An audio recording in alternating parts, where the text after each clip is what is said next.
주시기 바랍니다. 어렸을 때부터 그 그림 그리는 재주가 저한테는 좀 있었어요. 성인 만화가 항상 주류를 이루던 그 시대였었는데, 성인만화를 잘 그리려면 음란이 내 안에 충만해야지만 그게 표현이 돼요. 플레이보이 잡지책, 야한 동영상 보고 그리는 거죠. 매일매일 하루에 한 갑 반에서 많게는 2갑 반, 4일에 한 번씩은 폭음을 했고요.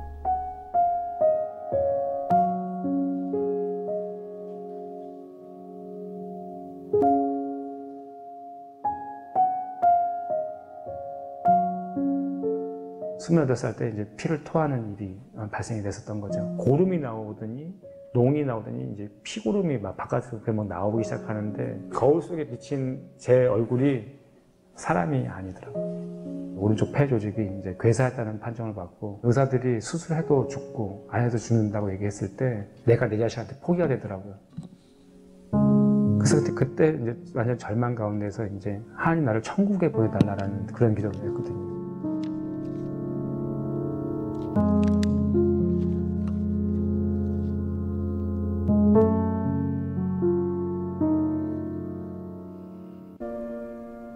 할렐루야. 어렸을 때부터 그 그림 그리는 할렐루야.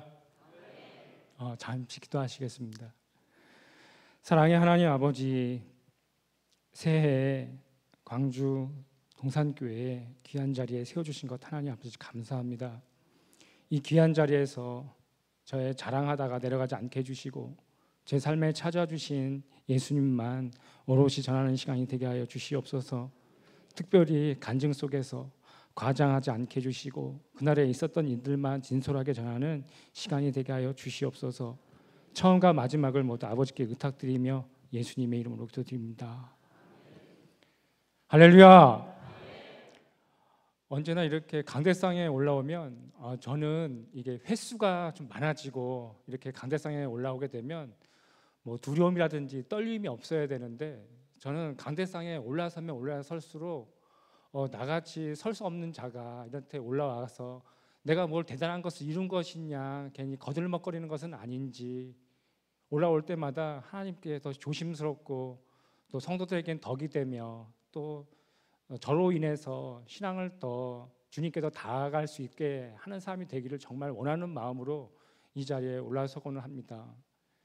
맨 처음에 멋모르고 강대상에 올라섰을 때는 제가 잘난 맛에 내가 이렇게 했더니 하나님이 나를 이렇게 띄워주시는가 보다라는 그런 생각을 하게 됐었고, 이런 자리가 제가 원치 않는 자리를 제가 올라설 때마다 내가 원치 않았지만 하나님께서 나를 띠띠워서 원치 않는 자리에 세워주셨고, 그 자리에서 내가 설 때마다 요즘엔 더군다나 유튜브라는 것이 있어서 다시 영상으로 올라오게 되면 다시 그 사람이 했던 말을 다시 되돌릴 수 있는데, 그러면 내가 어떠한 말을 던져야 될까라는 이런 두려움으로 이전에 쓰고는 합니다. 맨 처음에는 웃음을 주기 위해서 좀 과장했던 것도 많이 있었었고 오바도 좀 많이 하면서 그렇게 했던 것이 없지 않아 있었습니다. 근데 그렇게 하다 보니까 이게 간증인지 웃다가 그냥 끝나는 건지 제가 중심을 잡을 수가 없어서 제가 최대한대로 제 중심을 잡고 간증을 해야겠다라는 이런 마음에 조용한 가운데서 저의 진솔한 이야기를 드리고자 합니다. 어느 시인이 이렇게 얘기를 했습니다. 인생은 나그네 인생이고 인생은 이 땅의 삶은 잠깐 여행을 갔다가 가는 것이다 라고 얘기를 하는데, 저의 인생의 시작은 눈 떠보니까 저는 기독교 집안의 셋째 아들로 자라나고 있었습니다.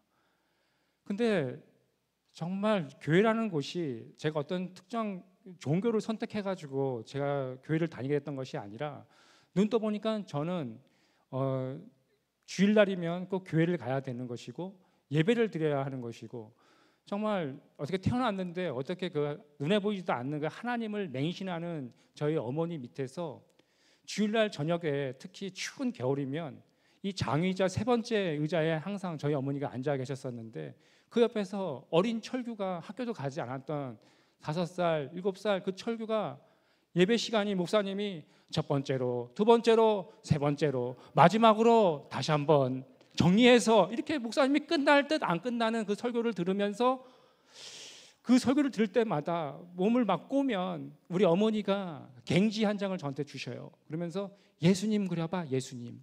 베드로 그려봐, 베드로. 갱지라는 말씀을 제가 드렸을 때 웃으신 분들은 연식이 상당히 오래되신 분이고, 요즘은 A4지라고 해서 백색 종이를 많이 쓰죠.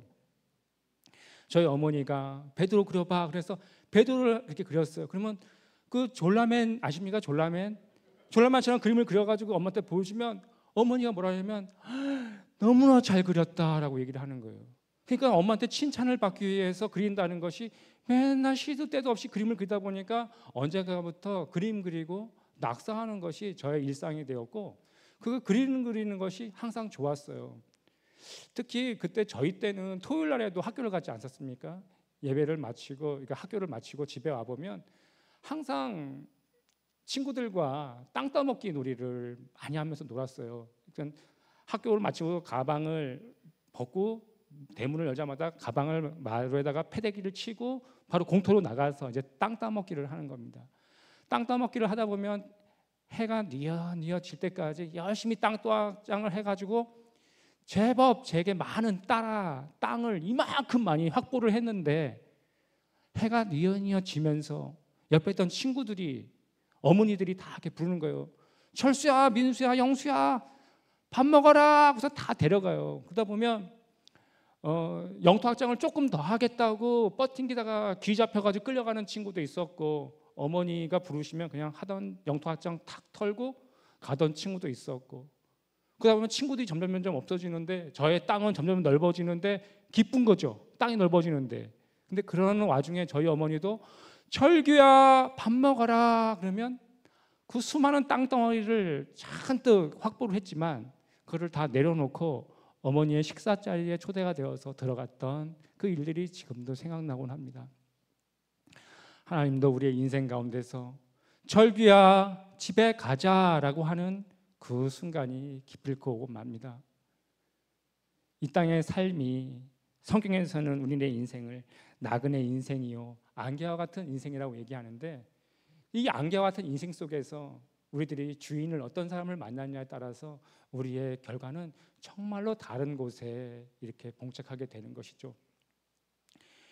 정말 여름 수련회 때, 교회 가기 싫은 여름 수련회 때 강제로 어머니가 교회 수련회 갔다 오게 되면 만 원 주신다 그래가지고 만 원을 받아서 이렇게 수련회를 가고는 했어요. 그럼 수련회를 가게 되면 요즘처럼 그렇게 시설이 좋아가지고 그랬던 시절이 아니고, 저희 때 교회 수련회라는 곳이 어디 다스러지는 흉가 같은 데 가가지고 그 화장실은 그 빨간색 불이 들어오는 흰색 화장지 줄까 파란색 화장지 줄까 귀신 임재하게 딱 좋은 이상한 그런 화장실 들어가서 그렇게 예배를 드리곤 했었었는데, 그 마지막 날 그 집회를 인도하셨던 전도사님이 항상 이런 걸 많이 했어요. 여러분들 죄진 거, 뭐 죄졌던 거 그거 손 들어. 그 손 들고, 아니면 A4지 갱지에다가 죄진 거 다 써. 그리고 캠프파이어를 하면서 그 죄를 다 화형식에 쳐야겠다 그러면서 그 죄를 이렇게 그 모닥불에다가 던지고는 이렇게 했었죠. 그런데 그 마지막 날 꼭 형들이 막 기도를 하는데 울면서 막 기도를 해요. 근데 왜 저 형님은 뜨거움이 있고 저 형님은 예수님을 같이 똑같은 예수님을 믿고 하나님을 믿는데 왜 저 형한테는 저런 간지럼이 있고, 그 나중에 심지어 어떤 일이 발생하냐면 한참 기도를 하다 보면 몸을 막 흔들고 이런 말을 해요. 코카콜라 펩시콜라, 코카콜라 펩시콜라. 아, 누가 그런 말 하라고 했냐고. 좀 있으면 사이다 랄랄랄라 이래요. 이 도통 못 알아듣는 말을 막 하기 시작하는데, 그러면서 눈물을 흘리면서 막 그러는 그 모습 속에서 제가 어떤 생각을 했었냐면, 그 다음 날, 그때는 이러지 않습니까? 밥을 먹으려면 성경 구절 암송을 외우고 하나님은 영이시니 뭐 이러면서 그거를 다 한 목소리로 다 통합해서 외워야지만 밥을 주는데, 그 구절 틀리면은 밥을 안 주잖아요. 그런 거 모르시나요? 해보셨죠? 그래서 그렇게 이제 말씀을 그렇게 외웠었었는데, 내가 하루는 형님한테 얘기를 했어요. 형, 왜 그 코카콜라 사이다 그거 왜? 그리고 형, 우리 친형을 얘기한 게 아니고 우리 교회에 목사님이, 지금은 목사님이 돼 있어요. 그 형님한테 물어봤어요. 왜 이렇게 울어? 그랬더니 하나님이 대신 나의 죄를 대속해서 주신 것만 생각하면 내 같은 것이 어떻게 그렇게 할 수 있을까? 그러니까 벌써 목사의 재질이 있었던 거예요, 그 형님은. 근데 나는 도통 그런 생각이 들지 않는데, 그래서 나도 그 둘째 날 또 기도회를 막 하니까 나도 이번에 정말 간절히 울고 싶었어요. 그래서 저도 모르게 눈물이 터져 나왔어요. 그 다음 날 사람들이 다 그러는 거죠. 철교제 은혜 받았다고. 그러니까 나 그거 아닌데. 근데 왜 그랬었냐면 멀쩡한 저희 엄마가 죽었다고 생각하니까 눈물이 좀 나오더라고요. 나는 원래 그냥 우리 엄마 그냥 돌아가셨다고 생각하고선 그냥 그렇게 했던 건데, 그래서 이제 교회를 다시 또 다니니까 그 교회에서 소문이 어떻게 나냐면 철규가 은혜 받아가지고 변했다고 막 그러니까 그거 아닌데, 그런 삶을 살았어요. 이렇게 추운 겨울이었습니다. 이런 추운 겨울이었었는데 저희 집은 그때 옛날에 골목길 집이었었는데요.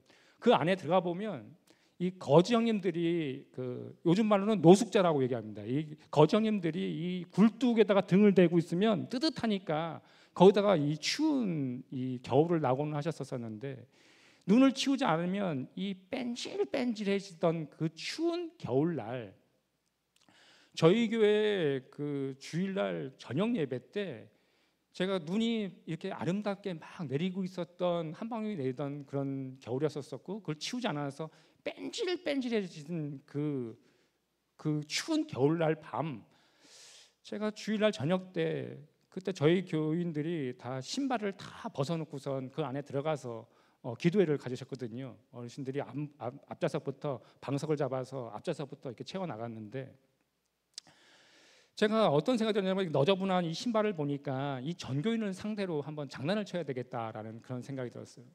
그래서 제가 어떤 생각이 들었냐면 80kg짜리 쌀가마니 그 마대자루가 하나 있었었는데, 그 마대자루에다가 담임 목사님 신발, 안수 집사님 신발, 장로님 신발, 권사님 신발, 할렐루야 집사님 그 신발부터 해가지고 꾹꾹꾹 누르니까 제 몸보다도 더 커진 이 신발 자루를 제가 끌고 가가지고 어디다 숨긴다는 게, 어디다 숨겼냐면 그 건물 그 뒤편에는 그 큰 가마솥을 걸어놓은 아궁이가 있었는데, 그 아궁이에다가 제 몸보다도 더 커진 이 그 신발 주머니 자루를 밀어 넣었어요.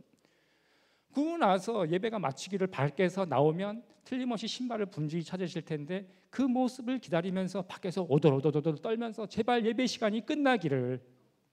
근데 예배 시간이 딱 끝나고 전 교인이 나오기 시작하는데 제가 원하는 모습의 그림이 눈앞에서 펼쳐지기 시작하는 거예요. 신발이 어디 있지? 거기서 막 분주히 막 찾으시는데 그 모습을, 전 교인의 그 모습을 보니까 왠지 모르는 기쁨이 내 안에 막 넘쳤어요. 근데 그 신발을 찾는 일행 중에는 저희 어머니도 계셨어요. 저희 어머니가 신발을 한참 찾다가 어떤 행동을 하셨냐면 이런 행동을 하셨어요. 철규야! 이런 행동을 할 수 있는 애는 당신이 배 아파서 낳은 셋째 아들 철규밖에 없었다고 생각하셨던 것 같아요.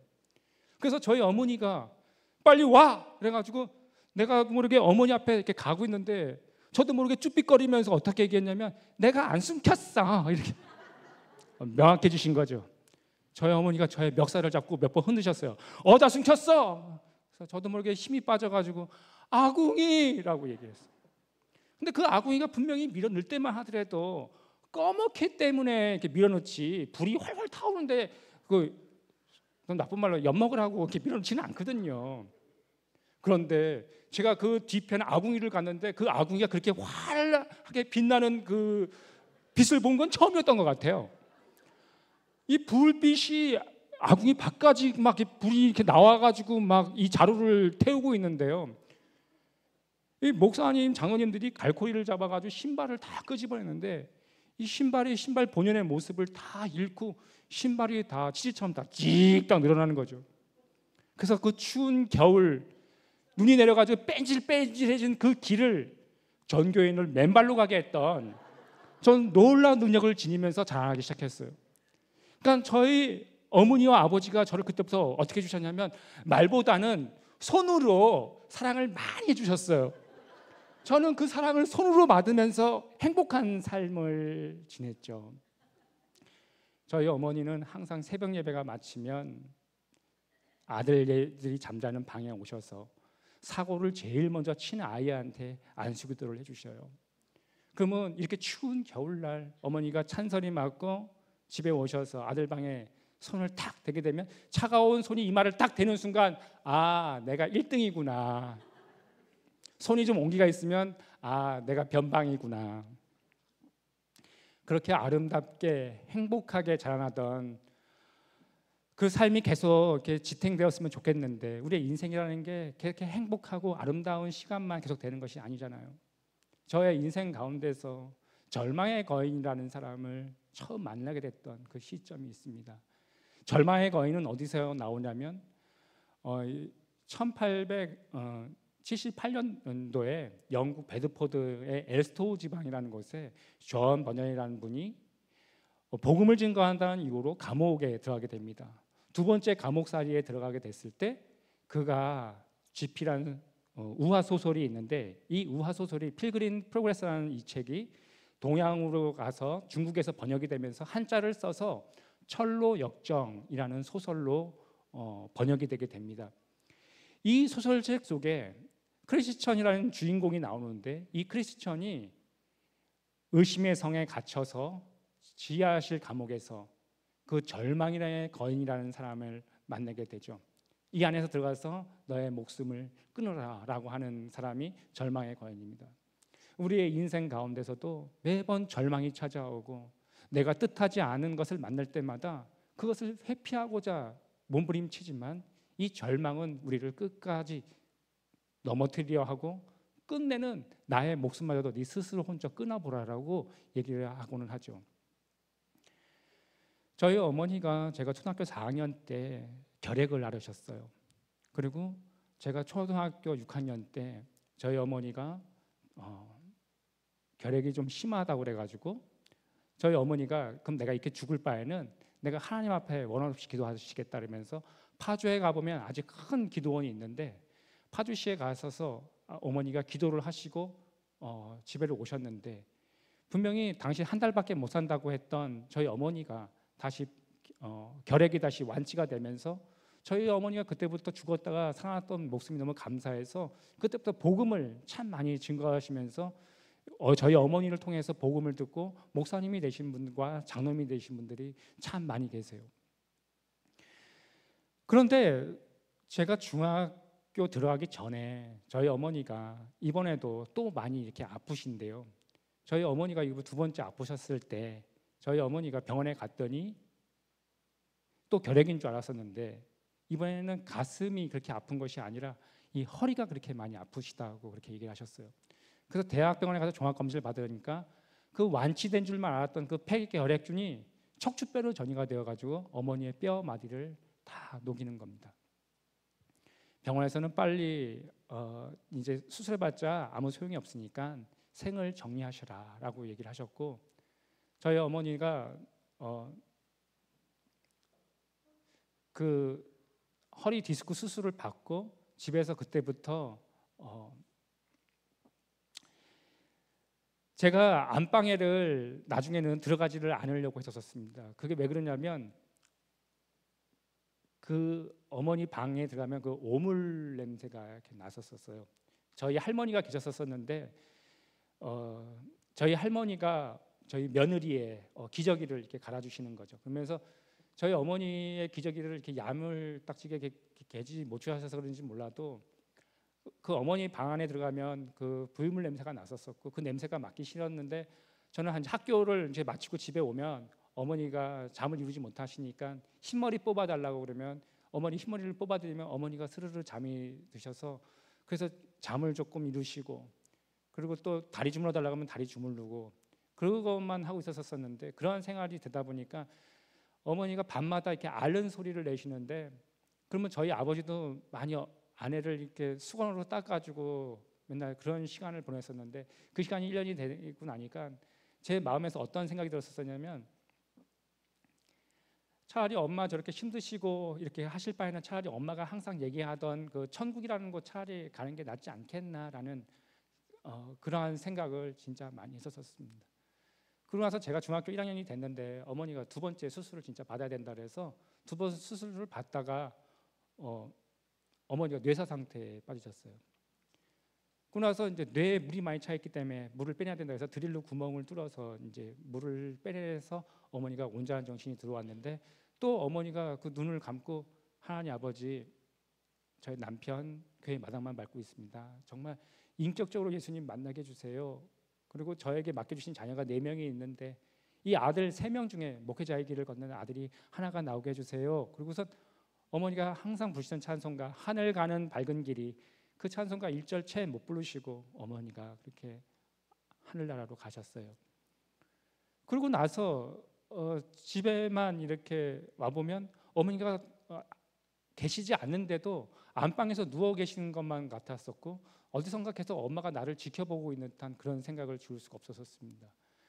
내가 이런 불편한 마음을 가지고 있었기 때문에 큰형과 작은형한테 가서 얘기를 했어요. 형, 나 실은 어머니가 돌아가시기를 바랬었다라고 얘기하니까 큰형과 작은형도 같이 눈물이 터져 나오는 겁니다. 실은 나도 어머니가 너무 힘들으니까 나도 그런 생각을 했었었나라고 하고, 그러면서 우리 삼형제가 그 자리에서 이제 회개하는 시간을 가졌었는데, 저희 아버지가 아내를 잃은 그 다음 날부터 만취된 상태로 아내 잃은 슬픔을 술로 달래시면서 그렇게 힘들어하셨어요.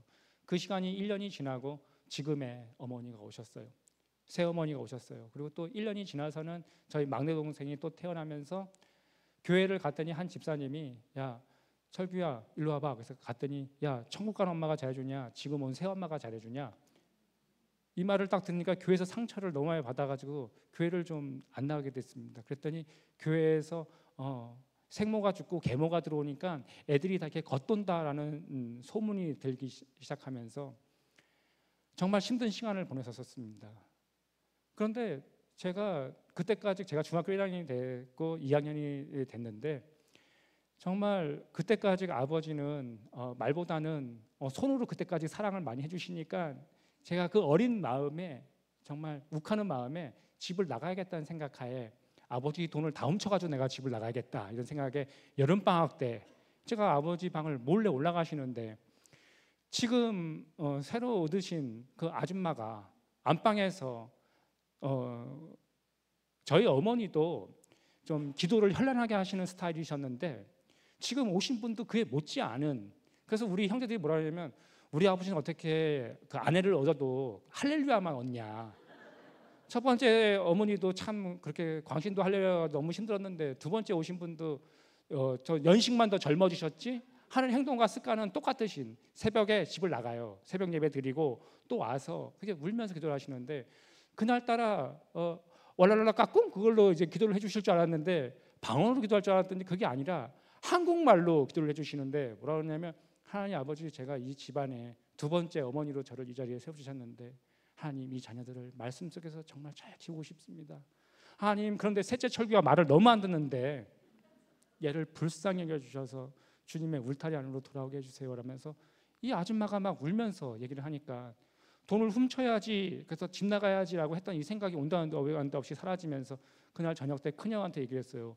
형, 낮에 저 아줌마가 우리 생모처럼 울면서 진짜 기도를 하더라 라고 얘기하니까 우리 큰형이 그러는 거예요. 야 진짜 애 놓고 진짜 우리랑 살아보겠다고 저렇게 하는데 하늘나라에서 만약에 엄마가 보고 있다면 이거 기뻐하지 않을 것 같다. 우리 진짜 이분을 엄마라고 받아들이자. 그래서 그 다음 날부터 한날 1시에 저희 삼형제가 엄마라고 부르기 시작을 했습니다. 그렇게 저희 가족사가 짓물렀던 것이 다시 제자리를 찾아올 무렵 저희 작은 형이 고3이 됐는데 생뚱맞게 이렇게 얘기를 하는 겁니다. 엄마의 서원을 들어줄 사람은 나밖에 없는 것 같다. 내가 신학대학교를 가겠다. 그래서 신학대학교에 입학해가지고 1년을 잘 다니고 그 다음에 은퇴 선언을 하는 거예요. 그래서 제일 먼저 나한테 와가지고 철규야, 나보다는 네가 더 목사의 은사가 너가 더 많아.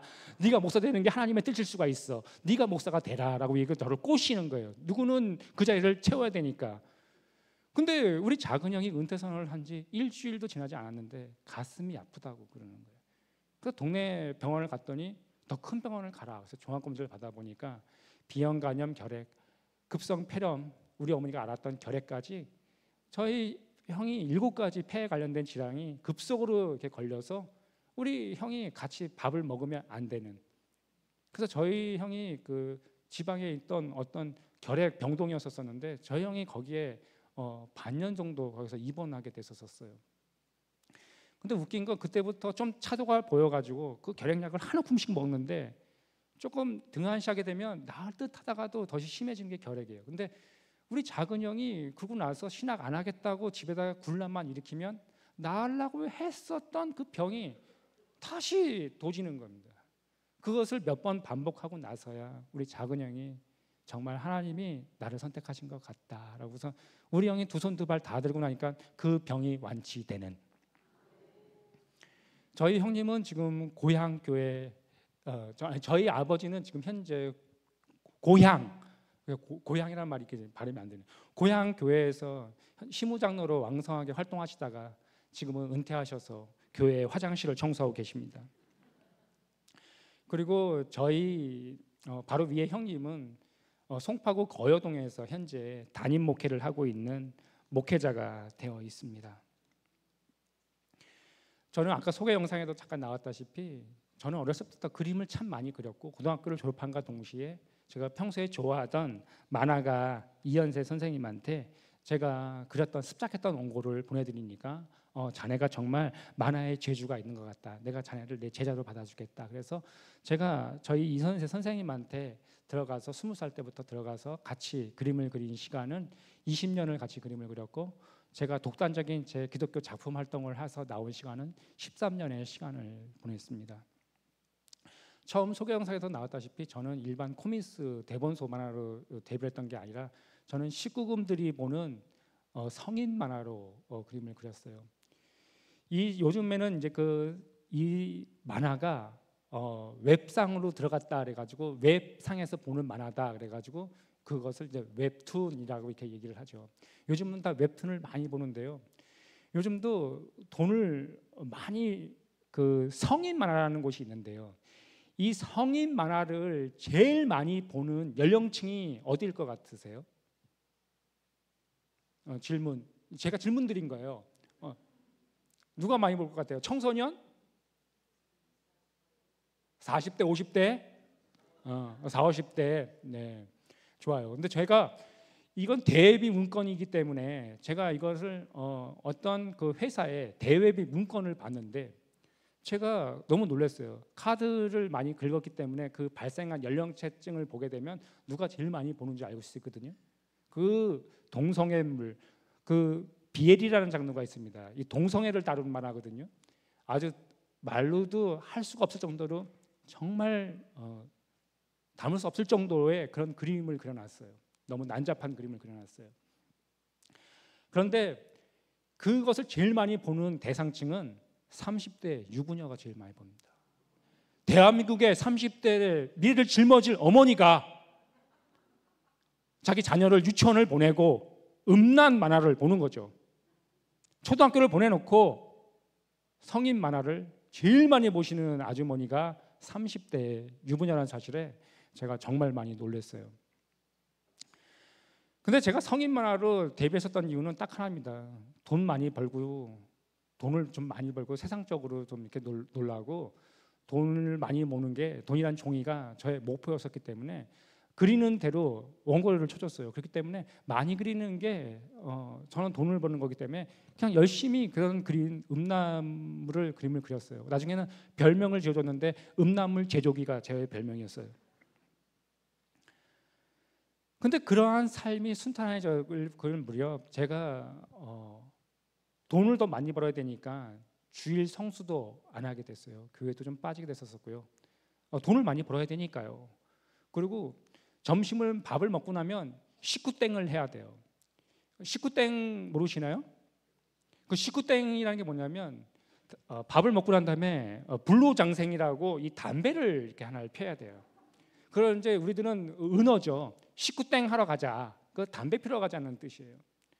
그러면 이 담배를 밥을 먹고 도너츠를 다 이렇게 만들면서 담배도 참 맛있게 피면서 세상적으로 그렇게 살 무렵 저의 인생 가운데 저의 가운데 28살 저의 그 겨울이 만약에 그 시간이 없었다면 저는 아마 지금 이 땅에 살지 않았을까, 살아있지 않을 것이다 라고 그렇게 생각을 합니다. 하루는 저희 목양 집사님 만약에 그때 살아있었으면 뭐 했겠어요? 아마 죽었을 거예요. 제가 이렇게 얘기를 했는데 왜 그러냐면 저 28살 때 어떤 일이 발생됐었냐면 계단을 내려가거나 올라갈 때 기침을 참 많이 했었었는데 기침을 하는데 손에 피가 나오는 겁니다. 그러니까 내가 감기 몸살이 너무 심한가 몸이 으시시한데 그래서 동네 작은 병원을 갔더니 의사가 청진기를 대시면서 고개를 갸우뚱거리시면서 엑스레이 사진을 한번 찍었으면 좋겠어요. 그래서 엑스레이 사진을 찍으니까 이분이 다시 이렇게 오셔서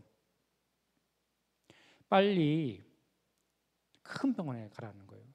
그 병명이 뭐냐면 기흉이라는 병명입니다. 기흉이 뭐냐면 이 폐가 구멍이 나가지고 이 안 횡격막 사이에 이 공기가 차는 거예요. 그래서 이 심장을 압박을 받으면 이 한쪽 폐로 숨을 쉬니까 그 압박이 세지면은 자기 무리한 힘을 더 쓰거나 그러면은 잦은 기절을 하는 거예요.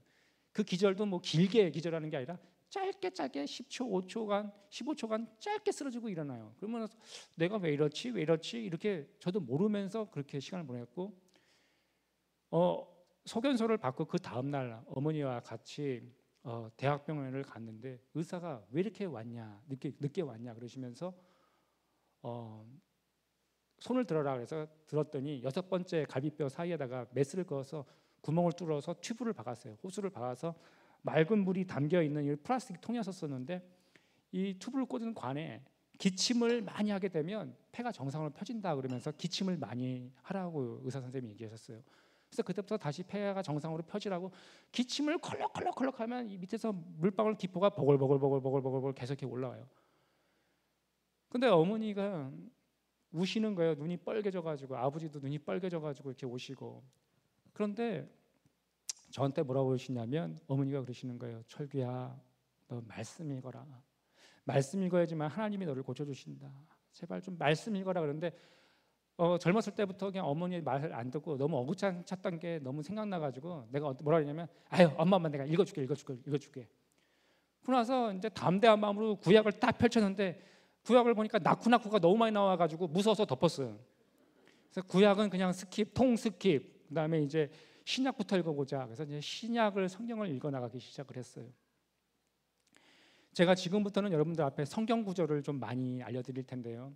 여러분들 조용히 묵상하시는 시간이 있잖아요. 그 시간에 여러분들이 그 구절을 찾아서 여러분들을 한번 대입해서 한번 말씀을 읽어봐 주셨으면 좋겠어요. 한 세상을 향해서 나아가던 그런 사람이 하나님의 말씀한테 사로잡혀서 그가 어떤 말씀에 사로잡혀서 다시 선성을 향해 좁은 문을 열고 좁은 길을 왜 걸어가는지 여러분들도 한번 그 말씀을 대입해서 봤으면 좋겠습니다. 어머니가 성경 말씀을 읽으라 그래서 저는 성경 말씀을 읽으면 내 불안한 마음이 점점 평화롭고 좀 좋아질 거라고 생각을 했었어요. 맨 처음에 기흉이라는 병명으로 갔었었는데 이게 세균이 번식이 돼서 그랬는지 모르겠지만 아니면 기흉과 농흉이 한 번에 있었는지 모르겠지만 병이 더 심화되어 가지고 기흉에서 농흉에서 다시 혈흉으로 병세가 더 심화가 되었었고 나중에는 한기가 오면서 온몸에 이제 폐혈증 증세를 보이니까 의사 선생님이 그 앞전까지는 수술하자고 얘기했다가 수술 하나 주구나 수술 안 해도 주구나 해서 주구나 똑같으니까 괜히 몸에다가 상처 더 줄 필요 없다라고 수술이 무의미하다라고 그렇게 얘기하셨고 저희 아버지가 내 아들 여한이나 없게 오른쪽 폐만 제거해 달라고 제거하면은 좀 정상적인 활동을 못 하더라도 살 수는 있으니까 폐를 제거해 달라고 그래서 가망 없는 수술에 아버지는 사인을 하셨고 수술 날짜는 점점 다가오는데 호흡이 되지 않으니까 어떤 생각이 드냐면 제가 저기 뒤에 박정욱 집사님과 저하고 정말 친해졌던 그 계기 중에 하나도 이런 것이 있습니다. 그 죽음을 저 박정욱 집사님도 죽음을 정말 그 문 앞까지 갔다 온 사람이었었는데 죽음을 정말 공유하게 되니까 그래서 같이 좀 친해지게 했던 그 계기가 있는데요. 제가 그때부터 그런 생각이 들었어요. 나는 교회를 다닌다는 것이 나의 구원의 확신이라는 생각이 들었었는데 말씀을 점점 읽어나갈수록 다 금시초문인 말인 거죠. 왜냐하면 저는 그때까지만 해도 성경을 일독도 하지도 않았던 저는 이 땅에서 착하게 사는 것이 구원의 확신으로 잘못 알고 있었던 착하게 사는 것이 남한테 해를 끼치지 않는 것이 그리고 불교에서 말하는 극락 그런 것도 내가 도덕적으로 내가 잘 깨끗하고 바르게만 살면 다 천국 간다라고 알고 있던, 저는 복음을 모르던 사람이었었어요. 성경을 읽어 나가는데 정말 두려웠었던 것이 무엇이었냐면 이런 말씀이었어요. 왜 성경 항상 목사님이 그 구절 많이, 지옥을 얘기할 때 이 구절 많이 하시잖아요.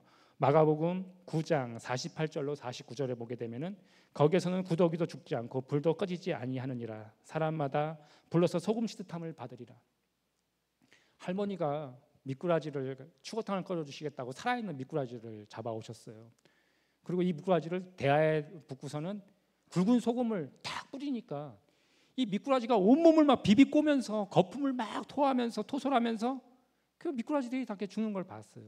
저는 그림을 그리는 사람이라 어떤 대사가 있으면 이 대사를 시각화하는 게 저의 직업이에요. 그러다 보니까 이 구절을 읽는데 이 미꾸라지 같은 게 떠오르면서 겁이 나기 시작을 하는 거예요. 그리고 병원 복도를 지나다니게 보면 우리 인체를 해부해 놓은 이 해부도라든지 이렇게 그런 것을 보게 되면 내 몸속에 내가 그런 것이 있음에도 이 죽음이라는 걸 생각하니까 너무 무섭고 두렵더라고요. 병실에서 점점 누워 있는데 말씀을 읽어 나갑니다. 성경에서는 마가복음 7장 21절에 뭐라고 그러냐면 나더러 주여 주여 하는 자마다 천국에 들어갈 것이 아니요 다만 하늘에 계신 아버지의 뜻대로 행하는 자라야 들어가리라, 그렇게 얘기하고 있어요. 그러면 도대체 아버지의 뜻대로, 하나님의 뜻대로 한다는 건 또 무엇일까? 꼬리에 꼬리를 물면서 말씀을 읽어 나가기 시작했었어요. 하나님의 뜻이 여러 가지가 있겠지만 하나님의 뜻의 가장 우선순위가 되는 하나님의 뜻은 저는 마가복음 6장 40절이라고 생각합니다. 내 아버지의 뜻은 아들을 보고 믿는 자마다 영생을 얻는 이것이니 마지막 날에 내가 이를 다시 살리리라 하시니라. 아버지의 뜻은 하나님의 아들 예수 그리스도를 믿는 것이죠. 그래서 이것이 점점 두려움을 그 안에서 이렇게 시간을 보내던 중이었었는데, 제가 정말 두려웠던 성경 구절이 무엇이었냐면 고린도후서 13장 5절 말씀입니다. 너희는 믿음 안에 있는가? 너희 자신을 시험하고 너희 자신을 확증하라. 예수 그리스도께서 너희 안에 계신 줄 너희가 스스로 알지 못하느냐? 그렇지 않으면 너희는 버림받은 자니라는 말씀이 있어요. 네가 구원받은 자인지 네가 구원받지 아니한 자인지를 네가 네 자신을 한번 시험해보고 한번 네가 확증해보라고 얘기하는데, 그때부터는 손이 막 떨려오기 시작을 하는 것입니다. 나는 지금 죽으면 지옥에 갈 것 같은데 목사님을 좀 불러달라고 그럴까? 어떡하지? 그 조마조마한 마음이 수술날 당일 아침이 되었어요. 내가 이렇게 죽음에 대한 내세에 대한 두려움으로 꽉 차 있을 바에는 내가 하나님한테 내 기도 한번 드리고 나 죽어야 되겠다라는 그런 생각하에 2층에 기도할 수 있는 그 병원에 2층에 기도할 수 있는 병원이 있었어요. 병실이 있었어요. 그래서 2층까지 내려가서 거기 내려가서 하나님한테 기도를 처음 드렸습니다. 하나님 아버지, 저는 저의 일생 가운데 28년을 교회 마당만 밟았던 사람입니다. 하나님 저를 불쌍히 여겨주셔서 제가 주님을 위해서 한 것은 아무것도 없지만 예수님 십자가 우편에 있었던 그 강도처럼 저도 눈을 뜨고 나면 저희 어머니가 계신 낙원에 거하게 해주세요.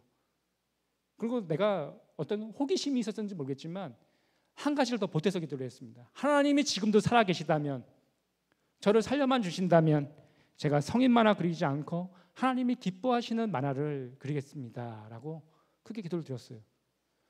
그 기도를 드리고 엘리베이터를 타려고 하는데 숨이 너무 가쁘고 너무 안 돼서 그 엘리베이터 그 안에 선지피를 개어냈고 저는 그 자리에 쓰러져 가지고 이렇게 더더더 떨고 있는데 7층 병실 엘리베이터 문이 열리면서 어저께 제모를 해뒀던 남자 간호사가 저를 발견하고는 저를 달랑 안아서 선생님 최초역이 환자 쓰러졌습니다. 그러니까 선생님이 오셔서 가슴을 누를 때마다 피에서는 울컥울컥 피가 나오고 저도 모르게 소리를 그때 막 질렀어요.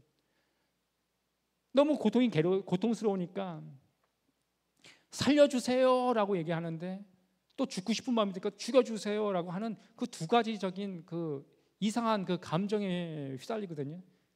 그러고 나서 올라왔는데 수술복으로 갈아입어라. 그래서 몸을 씻겨주신 다음에 수술복으로 갈아입고 수술용 링겔 바늘로 다 꽂고 준비하고 있는데 의사가 와가지고 뭐라 했냐면 간호사 선생님이 와서 1층에 내려가셔서 엑스레이 사진을 찍고 다시 올라오라고 얘기를 하는 거예요. 그래서 내려가서 엑스레이 사진을 찍고 다시 올라오니까 담임 목사님이 새벽 예배를 인도하시고 이렇게 올라오셨어요.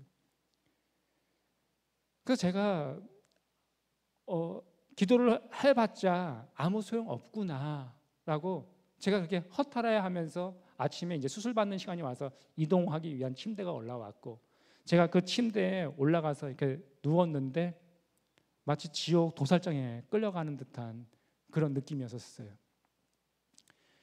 근데 주치 인턴 선생님이 한 분이 뛰어오시더니 어저께 찍었던 엑스레이 사진과 좀 전에 찍은 엑스레이 2장의 사진을 들고 와서 형광등 불빛 아래다가 딱 꽂았는데 제가 기도 드리고 올라온 그 4시간 사이에 폐가 다시 정상으로 다 펴져 있는 거예요. 그래가지고 이 기적을 다 맛보고선 저희 교회가 갑작스레 부흥이 됐어요. 그 용환교회 어디냐? 근데 저는 그때까지만 해도 저는 몰랐어요. 뭘 몰랐냐면 교회에서 밤마다 저를 두고 권사님들이 다 모여서 제가 어렸을 때부터 우리 어머니가 그렇게 가고 저희 어렸을 때부터 권사님을 이모라고 부르고 권사님을 고모라고 불렀던 그런 어린애기부터 자라나던 이 철규가 죽는다고 생각하니까 이 권사님들끼리 밤마다 한두 명이 모여서 철규를 하나님 살려주세요라고서 울면서 기도하기 시작하셨고 이게 켜지다 보니까 전 교인들이 밤마다 저를 두고선 기도했다는 사실은 저는 정말 나중에서 그 얘기를 들을 수가 있었어요. 권사님이 제가 수전증 때문에 수저 하나도 들지 못하고 밥알을 다 흘리면서 이렇게 먹는 제 모습을 보고 있을 때 권사님이 저를 신방 오시겠다고 왔는데 다 밥을 흘려보면서 수전자에서 손 떨고 있는 제 몸무게가 178kg에 몸무게가 46kg. 거중만 남아 있으니까 권사님이 보자마자 눈물이 그냥 터져 나와서 저를 안는 하나님 불쌍히 여겨주세요. 불쌍히 여겨주세요. 철로역종에 보게 되면 주인공 크리스천이 사망의 음침한 골짜기를 지나가게 됩니다. 이 사망의 음침한 골짜기를 지나갈 때 지옥문에 가까워하게 이르자 그때 크리스천은 온몸에 전신갑주를 다 입고 말씀의 검을 들고 그것들을 막 휘저으면서 앞으로 점점 나아가고 있었는데 그것들은 이 말씀조차도 두려워하지를 않아요.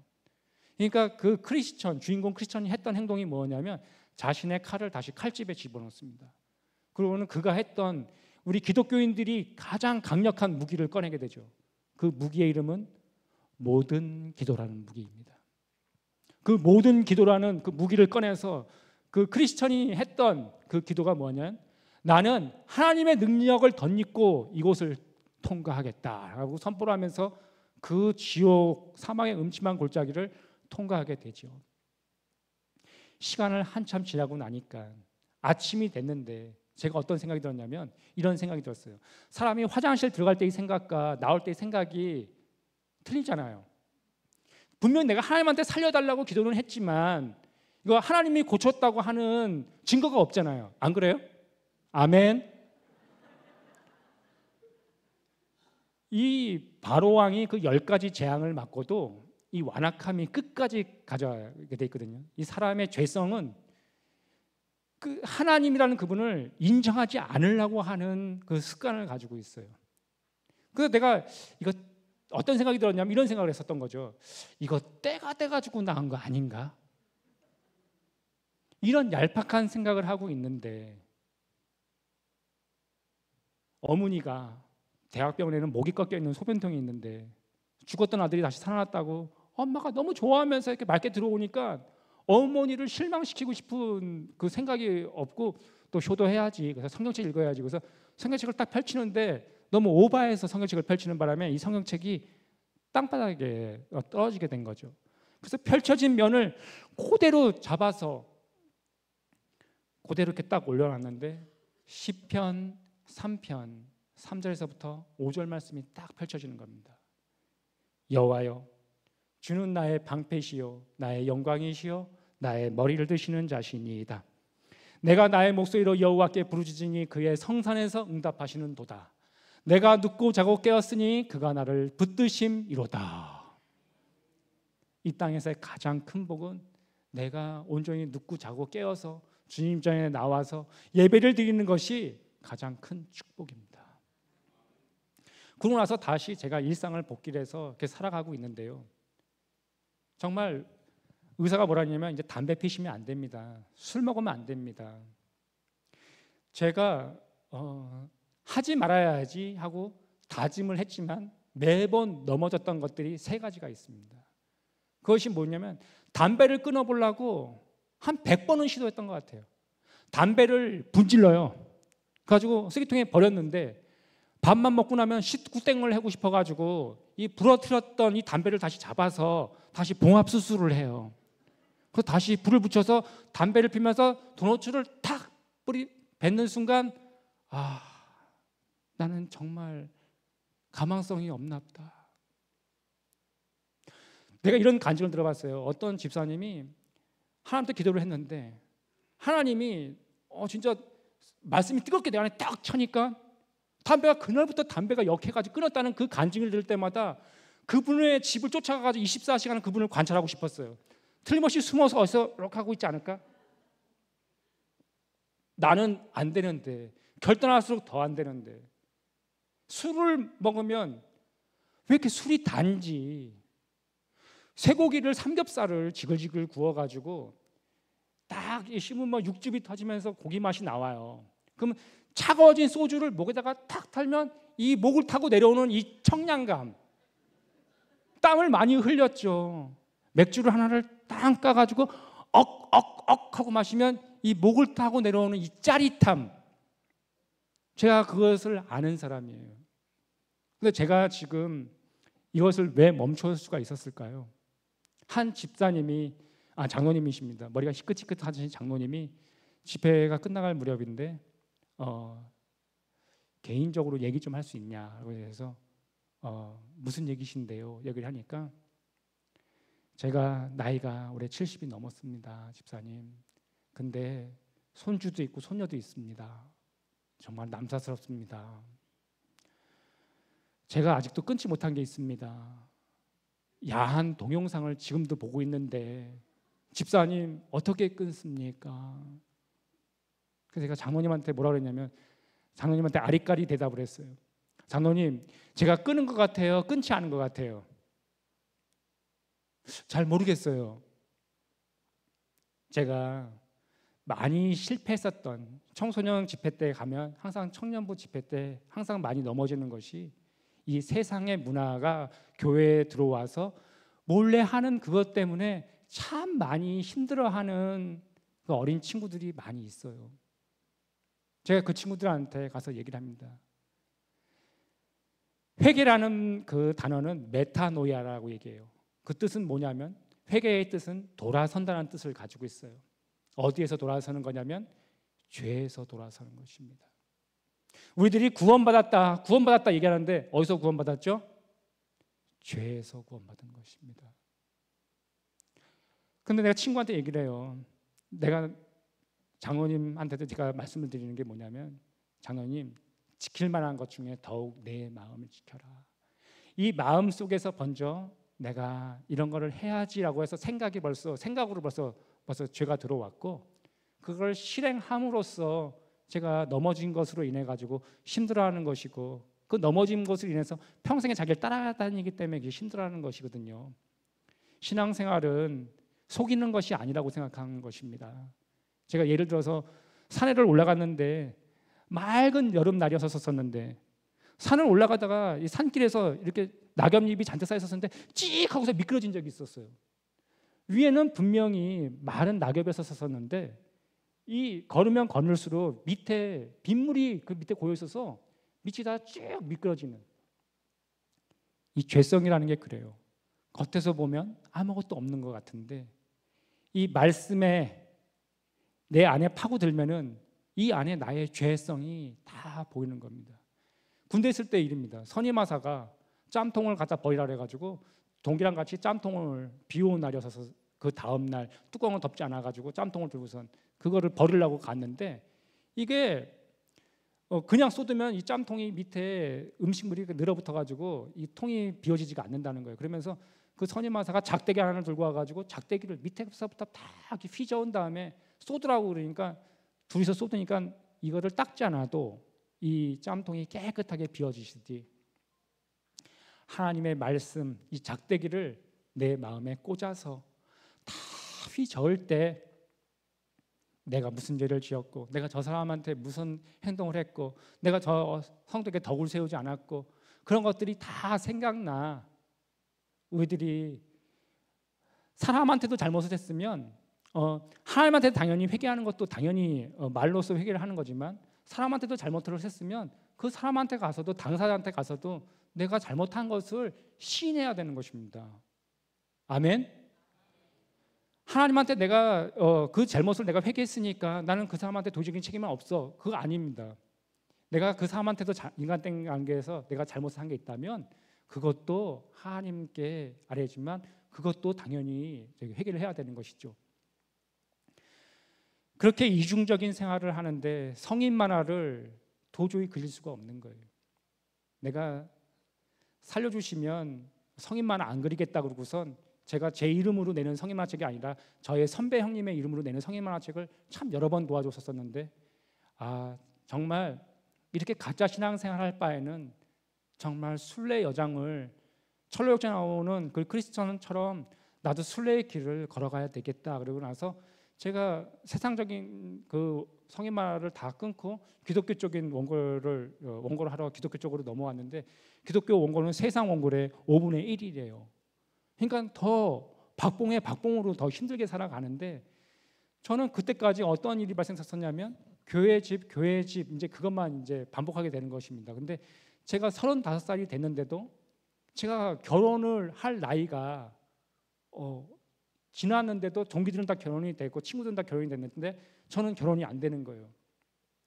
그래서 저의 인생 가운데 또 이번에 또 하나님께 기도를 또 드려야 되겠다라는 이런 생각하에 파주에 있는 또 큰 기도원에 가서 제가 어떻게 기도를 드렸냐면 하나님 제가 기도하고 내려왔을 때 누군가 저에게 선보라는 자매를 소개시켜 준다면 그 소개시켜 준다는 그 자매를 저의 처로 알겠습니다라는 이런 저 혼자만의 하나님께 딜을 하고서 이렇게 내려왔어요. 근데 기도하고 이렇게 내려왔는데 누군가 저한테 최철기 집사 선바라고 얘기하시는 분은 아무도 안 계셨어요. 제가 총각임에도 불구하고 신앙생활, 공예배 생활을 열심히 하니까 교회에서 제 한 달 하다가 말겠지, 새벽 예배도 나오니까 제 두 달 하다가 말겠지 하다가 1년 되고 2년 되니까 철규가 진짜 예수님을 만나서 이렇게 신앙생활을 하는구나 이렇게 인정해 주시고 총각임에도 불구하고 저에게 집사 직분을 주셔서 저는 총각임에도 불구하고 저는 그때 최집사가 돼 있었 상태였었어요. 그런데 제가 기도원 들어가기 전에 저희 교회에 곽전사님이라는 분이 한 분 계셨었는데 지나가는 말로 최철규 집사님 선보시겠어요? 라고 했던 그 말이 떠오르는 겁니다. 그래서 제가 그 전도사님한테 가서 얘기했어요. 전도사님 그때 말씀하셨던 거 그거 유효합니까? 라고 얘기하니까 전도사님이 제가 친구한테 가서 얘기해보고 그 친구가 가능하면 제가 알려줄게요. 그러고 나서 이제 일주일이 지났는데 이 어떤 연락처를 주면서 거기서 이제 뭐 약속 장소 정했으니까 가보라 이런 것도 아니고 메모지에 그 자매님 조남과 연락처를 주는데 이 자매님의 이름을 딱 보는 순간 이 자매를 안 만나고 싶은 거예요. 왜 그러냐면 이 자매님 조남이 도춘자, 우리 교회에 그 김춘자 그 권사님이라는 분이 계셨었는데 이 김춘자 권사님이 맨 앞줄에 계세요. 지금 이 자매님처럼 맨 앞줄에 계셔서 그 예배 말씀이 선포됨과 동시에 수면 상태로 이렇게 가셔요. 이렇게 꾸벅꾸벅 조시다가 성도들이 이제 목사님이 할렐루야 딱 그러면 성도들이 다 같이 아멘 하지 않습니까? 그럼 아멘 하는 소리에 놀래가지고 한 박자 뒤늦게 아멘 하시는 그 권사님이 오버랩 되면서 그래서 괜히 같은 춘자라 만나고 싶지가 않은데 근데 그 자자 들어가는 그 자매님들 그 조남이 지금 생각해 보니까 자자 들어가는 사람들은 끝에 자자가 들어가는 사람들은 다 미인입니다. 아멘. 그런데 제가 이제 연락을 취해 가지고 이 자매를 딱 만났는데 역시 제가 원하는 이상의 자매가 아니셨어요. 그래서 내가 하나님이 실수하셨나 보다. 그러고서 이제 그 다음 주일날 왔는데 부장집사님이 선 잘 봤어? 그렇게 얘기하는 거예요. 근데 아유, 선 봤는데요, 제가 원하는 이상의 자매가 아니시더라고요. 그랬더니 야, 그럼 뭐 이름 가지고 그러냐? 야, 남자자 관계는 최소한 3번 정도 만나고 정하는 거야. 그래서 제가 이 자매한테 연락을 해가지고 이 자매를 제가 2번째 제가 만나주러 갔어요. 제가 이 자매를 만나주러 2번째 딱 만났는데 이 자매랑 얘기를 딱 해보니까 이 자매를 우선 많이 본 것 같은 생각이 드는 거예요. 한참 얘기해 보니까 완전 저기 생모인 거예요. 우리 친엄마인 거예요. 그래서 이 자매가 너무 좋아가지고 이 자매랑 좀 잘해가지고 결혼을 해야 되겠다라는 이 생각이 들어오기 시작했어요. 그래서 이 자매랑 잘해가지고 결혼을 해야지 딱 하는데 이 자매가 결혼을 안 하려고 하는 거예요. 왜 그러냐면 내가 이 자매를 만났을 적에 내 차 트렁크에 내가 냈던 성인 만화책 한 권이 있었는데 그걸 선물로 줬거든. 그러니까 그거를 보신 그 자매님께서 아, 이거는 쓰레기다 그러면서 얘를 이제 안 만나려고 이제 그러시는 거예요. 근데 저는 그때 어떤 생각이 들었냐면 내가 이 자매한테 책만 주지 않았으면 잘 될 그런 분위기고 상황이었었는데 내가 이를 그르쳤다는 내 자신이 너무 한탄스러워서 만나자고 하면 이 자매는 시간 없고 공부해야 되고 안 된다고 이게 온갖 핑계를 다 대면서 이제 떼어내려고 자꾸 그러시니까 가슴이 찢어지고 벌써 사랑은 시작됐는데 이거 어떡하지 그러고 있는데 뭐 방법 있습니까? 그래서 또 하나님한테 가서 또 울어야 되겠다라는 생각에 처지가 한탄스러우면 하나님 앞에 가서 눈물이 저절로 나와요. 아멘. 또 파주에 있는 큰 교도관을 또 들어갔어요. 근데 거기 들어갔는데 그때 그 목사님이 설교를 하시는 거예요. 그 부흥사 강사님이 뭘 하시냐면 하루는 쉬고 있는데 목양실에서 쉬고 있는데 지금부터는 목사님 얘기입니다. 목양실에서 딱 쉬고 있는데 어떤 노총각이 들어와가지고 하나님이 목사님, 저는 제 남동생들 4명 대학교 보내느라고 혼기를 놓쳤고요, 호르몬이 모시느라고 제가 결혼을 못했습니다. 저 결혼하고 싶습니다. 좀 여자 좀 소개시켜 주세요. 이렇게 얘기를 했대요. 그러니까 목사님이 뭐라고 하셨냐면 그걸 왜 나한테 얘기해? 그 아버지한테 가서 울어 이렇게 얘기했대요. 그러니까 집회를 끝나면 좌편에서 꺼역꺼역 하고선 이 노총각이 이렇게 울더랍니다. 그 다음 날이 됐는데 좀 지적인 어떤 자매가 이렇게 들어오더래요. 그러면서 목사님, 제가 외국에서 공부도 좀 많이 했고 제가 좀 교수로 있는데 좀 신실한 좀 남자를 좀 만나고 싶습니다.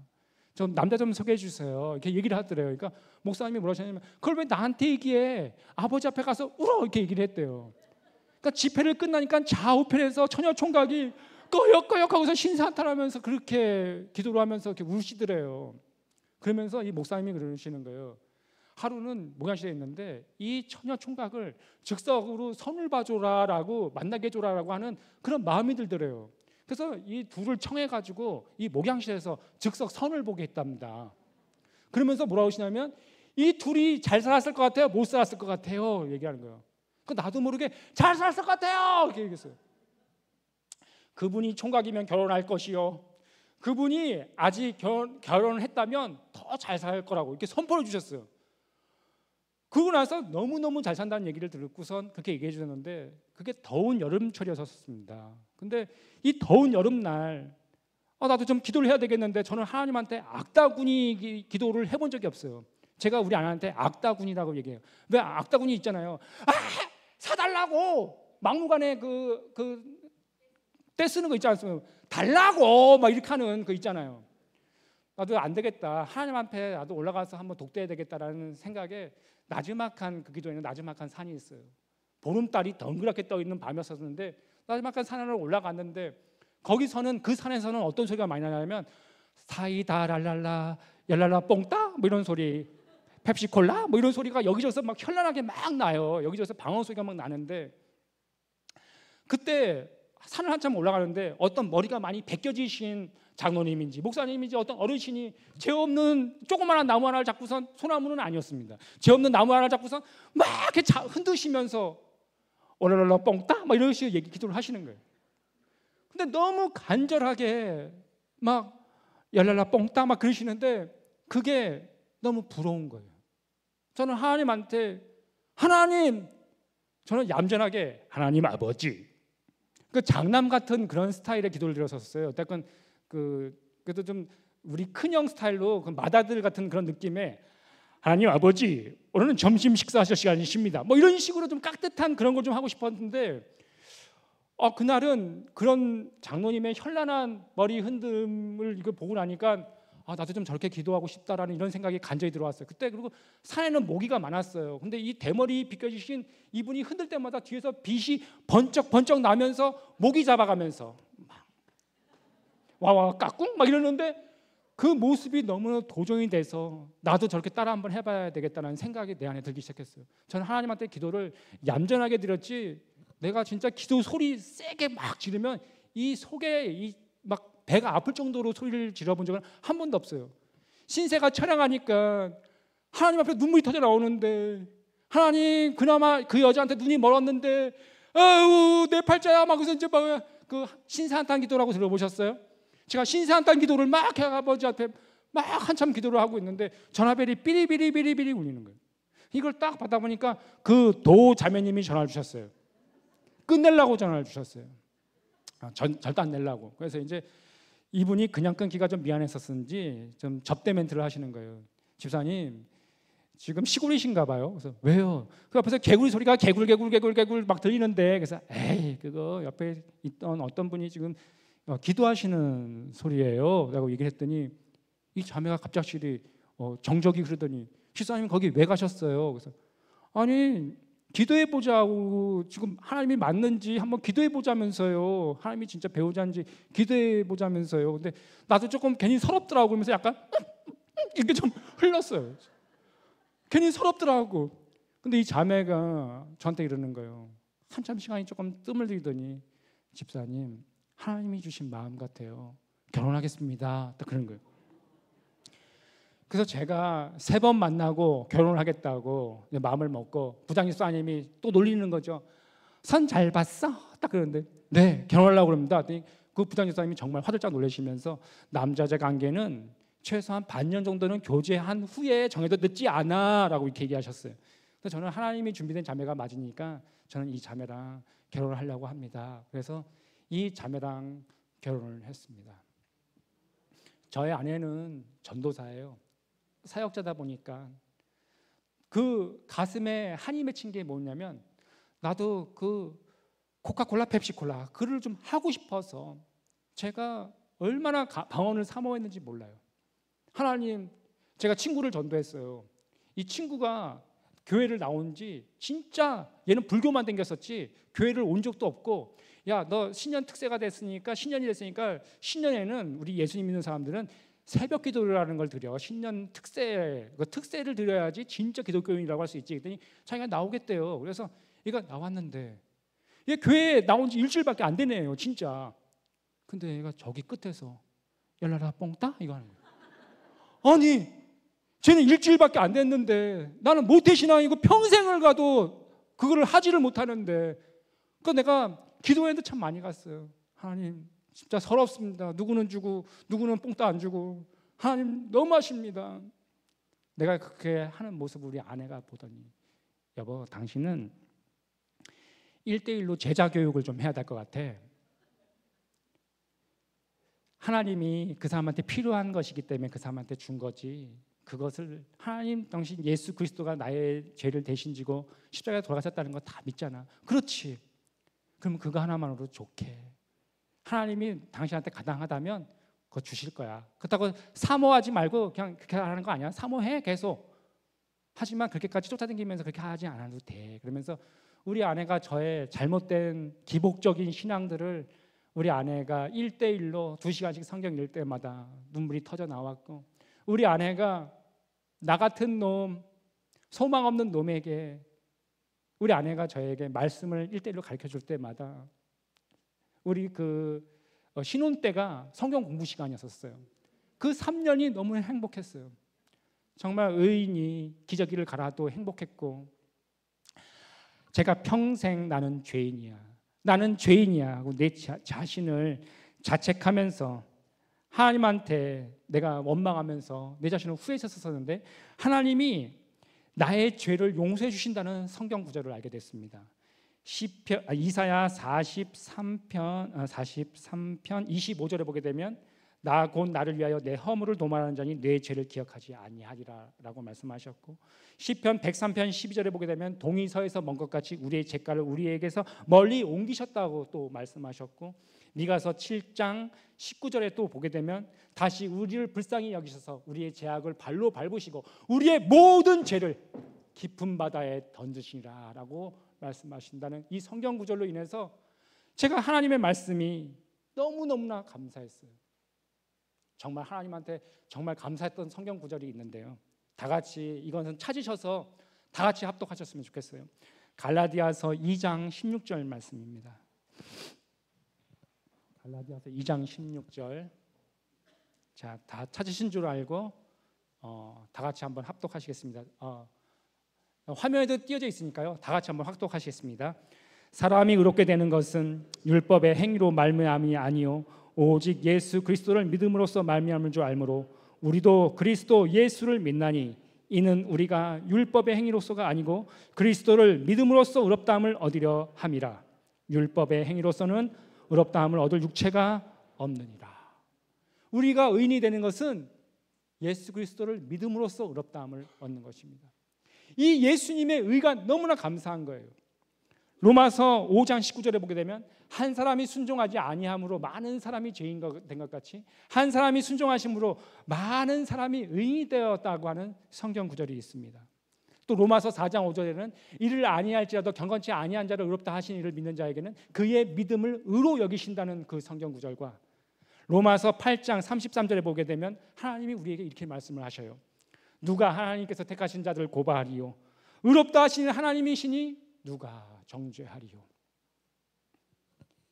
우리들이 하나님께 드릴 수 있는 건 딱 두 가지밖에 없습니다. 자신이 지은 죄를 드리고 내가 주인이었다고 내가 결정해 내렸던 수많은 그 결정권들을 다시 주님께 돌려드리는 것. 그리고 예수님은 우리들이 지은 죄를 대신 짊어서 죄신의 모습으로 돌아가시고 예수님은 우리들에게 의를 주시고 이 의가 너무나 감사한 거예요. 예수님의 주신 그 의가 너무 감사해서 예수님의 그 의를 잊지 않기 위해서 제 딸아이의 이름을 의인으로 지었어요. 하나님도 우리들을 의인이라고 불러주시는데 내가 우리 의인한테 이렇게 얘기했어요. 야 의인아, 너 갔다 올 때까지 너 숙제 다 해놓고 네 방 청소 다 해놓고 있어? 근데 갔다 왔더니 얘가 숙제도 하나도 안 해놓고 이불을 백두산을 만들어놨어요. 그리고 라면 끓여 먹었는지 다보타를 만들어 놓으니까 제가 화가 나가지고 우리 의인이한테 뭐라 하냐면 의인아! 내가 이렇게 호통을 쳤어요. 근데 우리 의인이가 갔다 왔더니 얘가 이불을 가지런히 정돈해놓고 숙제도 하고 있고 얘가 시키지도 않은 저녁밥솥이 칙칙폭폭 막 되고 있어요. 그럼 내가 우리 의인이가 너무 예뻐서 의인아 용돈 필요해? 이렇게 하지 않겠어요? 하나님도 우리들에게 의인아라고 부르십니다. 너를 죄인아 하지 않고 우리들이 조금 못하면 하나님이 의인아, 잘하면 의인아 뭐 용돈 필요해? 이런 것처럼 하나님 아버지도 우리들을 천성 가는 그날까지 우리를 붙잡아 주십니다. 우리의 순례 여정 속에서 시간이 참 많이 갔는데요. 제가 철로 역정을 그린 그 뒷부분의 이야기는 그 유튜브라든지 보게 되면 그 다니엘 기도회의 그 뒷부분에 그랬던 그 이야기가 잠깐 또 이렇게 소개가 되고 있습니다. 제가 철로 역정이라는 그 소설을 6년의 고생 끝 철로 역정 그 소설을 만화화 시켜서 썼는데 이 만화화를 시키고 나면서 저한테는 어떤 일이 발생이 됐었냐면 방송실에서는 영국 존 버년 박물관 폴더가 있을 겁니다. 거기서 그 사진 3장을 좀 띄우셨으면 좋겠습니다. 영국에서 그 존 버년 박물관이라는 곳이 있는데 그 영국에는 그 베드포드 에스토우 지방에 그 존 버년 박물관이 있습니다. 거기서 존 버년을 그 기리기 위해서 그 유리관 그 수장고가 있는데 그 수장고 안에는 3개 언어로 번역된 철로 역정이 그 안에 참 많이 그 안에 비치가 돼 있는데 거기서 우리나라 최초로 제가 그린 만화에 있는 철로 역정이 존 버년 박물관 유리관 서고에 들어가는 그 은혜를 누리게 해주셨죠. 저의 처음의 시작은 갈 바를 몰라서 철로 역정에 나오는 주인공 크리스찬이 멸망의 도시에서 탈출을 해야 되는데 갈 바를 몰라서 그가 방황하고 있을 때, 갈 바를 몰라서 제가 알지 못했지만 나중에 하나님께서 저를 붙잡아 주셔서 선성을 향해 나아가는 순례자의 이야기를 그릴 수가 있었듯이, 여러분들 삶 가운데서 우리들은 말씀이, 어저께 주제가 말씀이었지 않습니까? 말씀의 토대 위에 기본이 된 그 말씀 위에 우리가 기도의 말씀을 선포할 때 하나님께서는 우리들을 선하신 길로 이끌어 주십니다. 저 유리관 서고조 마지막 아래에는 한 장 더 넘겨주시면 거기에 좀 자세하게 나옵니다. 거기 아래에 제가 그린 그 만화책이 빛이 되는 영광을 누리게 해주셨어요. 저는 지금 철로역정 2부를 또 만화 그리고 있는데요. 제가 생각날 때마다 철로역정 2부도 완성되는 그 순간까지 은혜 중에 잘 완성할 수 있도록 좀 기도해 주시기를 소망드리면서 저의 간증을 마치고자 합니다. 제가 기도를 마치고 나면 방송실에서는 마무리 영상 보여주셨으면 감사하겠습니다. 하나로 된 영상이 있거든요. 그거 하나 보여주셨으면 감사하겠습니다. 그렇게 얘기했죠. 하나님 아버지 감사합니다. 우리의 순례 여정 속에서 우리가 이 땅의 것으로만, 땅의 것만 바라보는 것이 아니라 썩지 않고 새하지 않는 아버지 나라를 더 바라보며 하루하루 수많은 고난이 온다고 할지라도 이 땅을 바라보는 것이 아니라 하늘의 본향을 생각하며 묵묵히 걸어나가는 진정한 순례자의 삶 살아가게 하여 주시옵소서. 나의 삶은 곤고하고 나의 삶은 정말 눈앞이 보이지 않더라도 하나님께서 피할 문을 내주시고 아버지만을 붙잡는 수많은 문제와 난제로 인하여서 아버지를 바라보게 되었다면, 또 고통 중에 아버지께 부르짖는 자가 되었다면 우리가 완주하는 그날까지 아버지만을 바라보며 천성 나아갈 수 있도록 주님 동행하여 주시옵소서. 그렇게 삶 가운데 공기와 같이 함께해 주실 예수님의 이름으로 기도드립니다. 아멘. 성인만 같은 거 안 그리겠다라고 그렇게 얘기했죠. 그러고 났는데 수술하는 그 당일날 아침에 진짜 폐가 정상으로 돌아온 거예요. 다시 살아가지고 나왔는데 이게 죄인지도 모르면서도 그냥 습관적인 그림이다 보니까 또 이렇게 그림을 그렸어요. 근데 내가 어떤 생각이 들었냐면 성경 말씀을 읽는데 내가 완전히 큰 죄를 저질렀더라고요. 이게 성인 만화책 냈던 이게 죄덩어리인데요. 이걸 남겨둔 이유가 있어요. 다시 안 하려고. 다시 이렇게 안 넘어가려고. 이걸 보관하고 있는 거거든요. 이거 볼 때마다 내가 다시 이쪽으로 하면 안 된다. 그런 생각들. 그리고 신명기 그 23장 그 말씀, 창기와 개 같은 자라는 표현이 성경에 나와요. 제가 개 같은 자였었거든요. 개 같은 자가 연보한 거 하나님이 받지 않는다라는 구절 딱 보고 나서 속이 다 뒤집어지더라고요. 모르고 재진 거지. 나는 알고선 재진 거예요. 아니었었거든요. 그때서 잘못했다는 걸 알았었죠. 그 전까지 죽었다 살아나고 나서도 성인 말을 계속 또 그렸었거든요. 그게 죄인지도 모르면서 했던 거였었거든요. 사람의 결단은 한계가 있어요. 그러니까 죄를 지으면 그걸 숨길 게 아니라 바로 아버지한테 그냥 가는 거예요. 나는 넘어질 것이 100%거든요. 그렇지만 아버지가 나를 잡아주실 것도 100%거든요. 그걸 신뢰한다면 넘어지고 쓰러지고 몇 번 했겠지만 결국에는 아버지가 일으켜 세워가지고 그 길 갈 수 있도록 이렇게 인도해 주시거든요. 그러니까 내 자신을 보면 소망은 없지만 아버지를 보면 소망이 있는 거죠. 제가 그걸 알았어요. 기적은 기적일 뿐이에요. 그 기적이 예수님을 만난 것은 아니에요. 말씀으로서 성장해 가는 것이 아버지가 원하는 것이지, 하나님이 내가 존귀한 자가 아니고 내가 쓰레기 같은 자인데 내가 그때 일갈 때에 지금까지 이렇게 오니까 하나님이 나를 이렇게 존귀하게 해주시는구나, 그런 생각이 들더라고요. 하나님이 이렇게 해주셨나 보다 라는 생각.